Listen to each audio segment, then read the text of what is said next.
ಜಾತಿ ಮತ್ತು ಪರಿಶಿಷ್ಟ ವರ್ಗಗಳ ಅಭಿವೃದ್ಧಿಗಾಗಿ ಎಸ್ಸಿ ಎಸ್ಪಿ ಮತ್ತು ಟಿಎಸ್ಪಿ ಯೋಜನೆಯ ಅಡಿಯಲ್ಲಿ ಮೀಸಲಿಟ್ಟಿರುವ ಕೋಟ್ಯಾಂತರ ರೂಪಾಯಿ ಹಣವನ್ನು ದುರ್ಬಳಕೆ ಮಾಡಿಕೊಂಡಿರುವ ಸರ್ಕಾರಕ್ಕೆ ಸೂಕ್ತ ನಿರ್ದೇಶನವನ್ನು ನೀಡಿ ನಿರ್ದಿಷ್ಟ ಯೋಜನೆಗಳಿಗೆ ಮಾತ್ರ ಬಳಸಲು ಸೂಚನೆ ನೀಡುವಂತೆ ಆಗ್ರಹಿಸಿ ಬಹುಜನ ಸಮಾಜ ಪಾರ್ಟಿಯಿಂದ ಪ್ರತಿಭಟಿಸಿ ಜಿಲ್ಲಾಡಳಿತಕ್ಕೆ ಮನವಿ ಸಲ್ಲಿಸುವ ಮೂಲಕ ರಾಜ್ಯಪಾಲರಿಗೆ ಬೇಡಿಕೆ ರವಾನಿಸಿದರು. ನಗರದ ಹೇಮಾವತಿ ಪ್ರತಿಮೆ ಬಳಿಯಿಂದ ಹೊರಟ ಪ್ರತಿಭಟನಾ ಮೆರವಣಿಗೆಯು ಎನ್ನ ವೃತ್ತದ ಮೂಲಕ ಜಿಲ್ಲಾಧಿಕಾರಿ ಕಚೇರಿ ಆವರಣಕ್ಕೆ ಬಂದು ಮನವಿ ಸಲ್ಲಿಸಿದರು.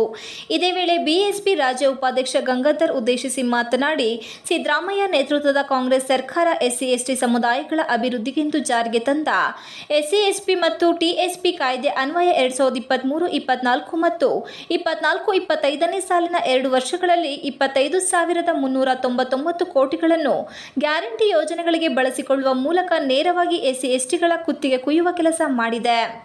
2014ರಿಂದ ಇದುವರೆಗೆ ಕಾಂಗ್ರೆಸ್, ಬಿಜೆಪಿ ಮತ್ತು ಜೆಡಿಎಸ್ನ ಈ 3 ಸರ್ಕಾರಗಳು ಒಟ್ಟು ಸುಮಾರು 70,000 ಕೋಟಿ ರೂಪಾಯಿಗಳ ದುರ್ಬಳಕೆ ಮಾಡಿಕೊಂಡು ಮಹಾನ್ ದ್ರೋಹ ಬಗೆದಿವೆ ಎಂದು ದೂರಿದರು. ಎಸ್ಸಿ ಎಸ್ಟಿ ಮೀಸಲು ಹಣವನ್ನು ದುರ್ಬಳಕೆ ಮಾಡಿಕೊಳ್ಳಲು ಹಿಂಜರಿಯಲಿಲ್ಲ. ಎಸ್ಸಿ ಎಸ್ಪಿ ಟಿಎಸ್ಪಿ ಕಾನೂನು ಜಾರಿಯಾಗಿದ್ದಾಗಿಂದ ಇದುವರೆಗೆ 10 ವರ್ಷಗಳಲ್ಲಿ 2,26,012 ಕೋಟಿಗಳನ್ನು ಈ ಯೋಜನೆಗೆ ಮೀಸಲಿರಿಸಲಾಗಿದೆ. ಈ ಹಣದಿಂದ ಕರ್ನಾಟಕದ ಎಸ್ಸಿ ಎಸ್ಟಿ ಜನಾಂಗದ ಅಭಿವೃದ್ಧಿಗೆ ಮಾಡಬಹುದಾಗಿದ್ದ ಯೋಜನೆಗಳು ಎಂದರೆ ವಿದ್ಯಾರ್ಥಿಗಳಿಗೆ ಪ್ರಾಥಮಿಕ ಎಂಬಿಬಿಎಸ್ ಪಿಎಚ್ಡಿ ವರೆಗೆ ಗುಣಮಟ್ಟದ ಉಚಿತ ಶಿಕ್ಷಣ ನೀಡಬಹುದಿತ್ತು.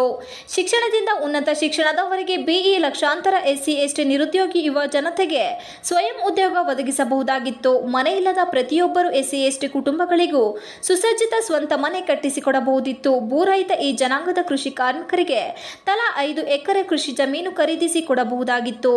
ಎಲ್ಲ ರೀತಿಯ ರೋಗಿಗಳಿಗೂ ಉಚಿತವಾಗಿ ಮಲ್ಟಿ ಸ್ಪೆಷಾಲಿಟಿ ಆಸ್ಪತ್ರೆಗಳಲ್ಲಿ ಉತ್ತಮ ಚಿಕಿತ್ಸೆ ಕೊಡಿಸಿ ಉಳಿಸಬಹುದಾಗಿತ್ತು. ಆದರೆ ಈ 3 ಪಕ್ಷದ ಸರ್ಕಾರಗಳು ಈ ಯೋಜನೆಯ 10% ಕೂಡ ಎಸ್ಸಿ ಎಸ್ಟಿಗಳಿಗೆ ನೇರವಾಗಿ ತಲುಪಿಸದೆ ಮಹಾದ್ರೋಹ ಮಾಡಿವೆ ಎಂದು ಆಕ್ರೋಶ ವ್ಯಕ್ತಪಡಿಸಿದರು. ಆದರೆ ಎಸ್ಸಿ ಎಸ್ಟಿ ವಿದ್ಯಾರ್ಥಿಗಳಿಗೆ ಕೇವಲ ಟಾಪ್ 100 ಯೂನಿವರ್ಸಿಟಿಗಳಲ್ಲಿ ಸೀಟು ಪಡೆದರೆ ಮಾತ್ರ ಸ್ಕಾಲರ್ಶಿಪ್ ಎಂಬ ಕೊಕ್ಕೆ ಹಾಕಿ ಅನ್ಯಾಯವನ್ನು ಮಾಡಿದೆ. ಎಲ್ಲ ಸರ್ಕಾರಿ ಶಾಲಾ ಕಾಲೇಜುಗಳ ವಿಶ್ವವಿದ್ಯಾನಿಲಯಗಳಲ್ಲಿ ಪ್ರವೇಶ ಪಡೆಯುವ ಆರಂಭದಲ್ಲೇ ಪೂರ್ಣ ಶುಲ್ಕ ಪಾವತಿಸುವಂತೆ ಮಾಡಲಾಗಿದೆ. 2 ವರ್ಷಗಳಿಂದ ಸಮಯಕ್ಕೆ ಸರಿಯಾಗಿ ಎಸ್ಸಿ ಎಸ್ಟಿಗಳಿಗೆ ವಿದ್ಯಾರ್ಥಿ ವೇತನ ನೀಡುತ್ತಿಲ್ಲ. ಚುನಾವಣೆಯಲ್ಲಿ ಭರವಸೆ ನೀಡಿದಂತೆ ಲಕ್ಷಾಂತರ ಬ್ಯಾಕ್ಲಾಗ್ ಹುದ್ದೆಗಳನ್ನು ಭರ್ತಿ ಮಾಡಿಲ್ಲ. ಖಾಸಗಿ ವಲಯದಲ್ಲಿ ಮೀಸಲಾತಿಗೆ ಕಾಯ್ದೆ ತರುವುದಿಲ್ಲ ಎಂದ ಅವರು, ಸಮಾಜಕ್ಕೆ ಇಷ್ಟೆಲ್ಲ ಅನ್ಯಾಯವಾಗುತ್ತಿದ್ದರೂ ಎಸ್ಸಿ ಮತ್ತು ಎಸ್ಟಿ ಮೀಸಲು ಕ್ಷೇತ್ರದಿಂದ ಗೆದ್ದಿರುವ 3 ಪಕ್ಷಗಳ ಒಬ್ಬ ಶಾಸಕನು, ಮಂತ್ರಿ, ಸಂಸದರುಗಳಲ್ಲಿ ಬಾಯಿ ಬಿಡುತ್ತಿಲ್ಲ. ಇಂತಹ ಸಂದರ್ಭದಲ್ಲಿ ಈ ಘೋರ ಅನ್ಯಾಯವನ್ನು ಪ್ರತಿಭಟಿಸಿ ಸರಿಪಡಿಸದಿದ್ದರೆ ಮುಂದಿನ ಪೀಳಿಗೆಗೆ ಏನೂ ಇಲ್ಲದಂತಾಗಿ ಅವರು ನಮ್ಮನ್ನು ಖಂಡಿತ ಕ್ಷಮಿಸುವುದಿಲ್ಲ ಎಂದು ಎಚ್ಚರಿಸಿದರು. ಪ್ರತಿಭಟನೆಯಲ್ಲಿ ಬಹುಜನ ಸಮಾಜ ಪಾರ್ಟಿಯ ಜಿಲ್ಲಾಧ್ಯಕ್ಷ ಹರೀಶ್ ಹತ್ನಿ, ರಾಜ್ಯ ಪ್ರಧಾನ ಕಾರ್ಯದರ್ಶಿ ಡಿ ಶಿವಮ್ಮ, ಜಿಲ್ಲಾ ಉಪಾಧ್ಯಕ್ಷ ಕಿರಣ್ ಕುಮಾರ್, ಜಿಲ್ಲಾ ಸಂಯೋಜಕ ಲಕ್ಷ್ಮಣ್ ಕೀರ್ತಿ, ಎಚ್ಪಿ ಮಲ್ಲಯ್ಯ, ಮೋಹನ್ ಕುಮಾರ್ ಇತರರು ಉಪಸ್ಥಿತರಿದ್ದರು. TV 46 Malenadu news Hassan. ಇವತ್ತು